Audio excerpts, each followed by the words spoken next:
বৃদ্ধাশ্রম থেকে শাশুড়ির উদ্দেশ্যে এক পুত্রবধূর চিঠি। শ্রদ্ধেয় মা, এই মা কথাটা আমি আপনাকে কখনো মন থেকে বলিনি। জানেন মা, আজ খুব মন চাচ্ছে আপনার কাছে একটা চিঠি লেখার জন্য, তাই খোলা আকাশের নিচে বসে আপনার কাছে একটা চিঠি লিখছি। জানি এই চিঠি কখনো আপনার কাছে পৌঁছাবে না, কিন্তু তারপরও মনের শান্তির জন্য এই চিঠিটা লিখা। ভাগ্যক্রমে আপনি যে বৃদ্ধাশ্রমে শেষ নিঃশ্বাস ত্যাগ করেছিলেন, আমিও এখন সেই বৃদ্ধাশ্রমেই আছি। আপনি যেই রুমে থাকতেন আমিও আজ সেই রুমে আছি, তাই হয়তো আজ আপনার কথা অনেক বেশি মনে পড়তেছে। আপনার কাছে ক্ষমা চাইবার অধিকার আমি হারিয়ে ফেলেছি, তারপরও এই চিঠি লেখা। যদি আপনি আমাকে ক্ষমা করে দিন। বিয়ের পর থেকেই দেখতাম আপনি পুরো সংসারটা আপনার হাতের মুঠোয় করে রাখতেন, যেটা আমার একদমই পছন্দ হতো না। কিন্তু এটা আমি কখনোই বুঝতাম না যে মাথার উপর একটা অভিভাবক থাকা কতটা ভালো।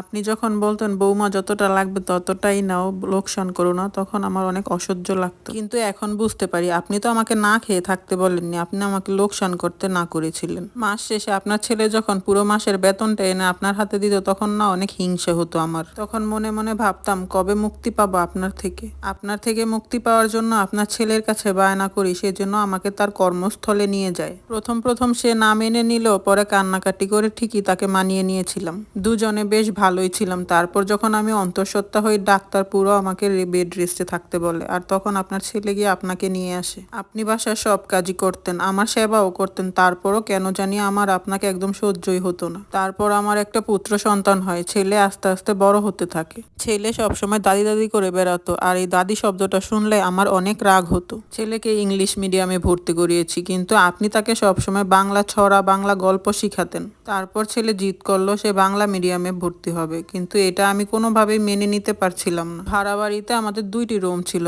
একটি রুমে আমি আর আপনার ছেলে থাকতাম, আর আরেক রুমে আপনি আর আমার ছেলে থাকতেন। তারপর আমি আর আপনার ছেলে যুক্তি করি আমাদের দেশের বাড়ি বিক্রি করে এখানে আমাদের নিজেদের বাড়ি তৈরি করব। কিন্তু আপনি কিছুতেই সই করছিলেন না, এটা বলে যে ওটা আপনার শ্বশুর বাড়ির ভিটা, ওখানে আপনার অনেক স্মৃতি জড়িয়ে আছে। কিন্তু তারপর আপনি আপনার ছেলের কথায় সই করলেন। আপনার সাথে আমার কিছুতেই বনিবনা হতো না। তারপর সিদ্ধান্ত নিলাম আপনাকে বৃদ্ধাশ্রমে পাঠানোর। তখন আমার ছেলেও হোস্টেলে থাকতো, তাই সে আর কিছুই জানতে পারেনি। আপনাকে বৃদ্ধাশ্রমে পাঠানোর পর বেশ কয়েক বছর ভালোই ছিলাম। তারপর হঠাৎ করে একদিন কল আসলো আপনি নাকি আর নেই। তারপর মনে মনে ভাবলাম যাক, আপদ বিদায় হয়েছে। তারপর ছেলে বড় হয়, ছেলেকে বিয়ে দেই। আমি প্রথম প্রথম ভাবতাম আমি তো আর আপনার মতন গেয়েও ভূত নই যে আমার বৌমার সাথে আমার ঝামেলা হবে, কিন্তু তা হয়নি। আমার সাথে যেন সবকিছুর পুনরাবৃত্তি হচ্ছিল। আমার সাথে আপনার যেই বিষয়গুলো নিয়ে ঝামেলা হতো, আমার বৌমার সাথেও সেম বিষয়গুলো নিয়ে ঝামেলা হতে শুরু করলো। হঠাৎ করে একদিন আপনার ছেলে স্ট্রোক করে আমাকে রেখে চিরতরে চলে গেল।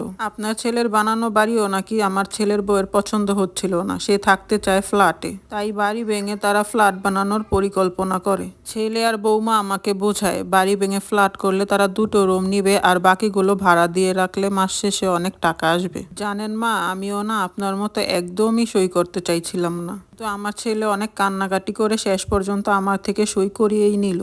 তারপর বাড়ি ভেঙে তৈরি হলো বিশাল বড় ফ্ল্যাট। সেখান থেকে আমার ছেলে 2টো রুম আর একটা কিচেন রুম নিল। আমার ছেলেকে আমি বললাম, কিরে তোদের তো 2টো রুম, তাহলে আমার রুম কোথায়? আমার ছেলে আমাকে বলল, মা তুমি 2টো রুম দিয়ে কি করবে, তুমি তো তোমার নাতনির সাথেই থাকতে পারবে। তারপর থেকে আমি নাতনির সাথেই থাকি। নাতনি আস্তে আস্তে বড় হতে থাকে আর আমার সাথে খারাপ ব্যবহার করা শুরু করে।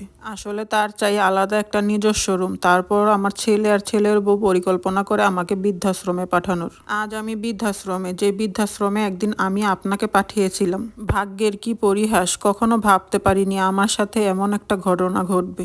রক্তের গরম, টাকার গরম আর যৌবনের গরমে আমরা সবকিছুই ভুলে যাই পৃথিবীতে কোনো কিছুই স্থায়ী নয়। যদি আগে আমি বুঝতে পারতাম, তাহলে হয়তো আজ আমাকে এই দিন দেখতে হতো না। আকাশে মিটমিট করে জ্বলে ওঠা তারাদের দিকে তাকিয়ে আমি বলছিলাম, মা আমাকে ক্ষমা করে দিন।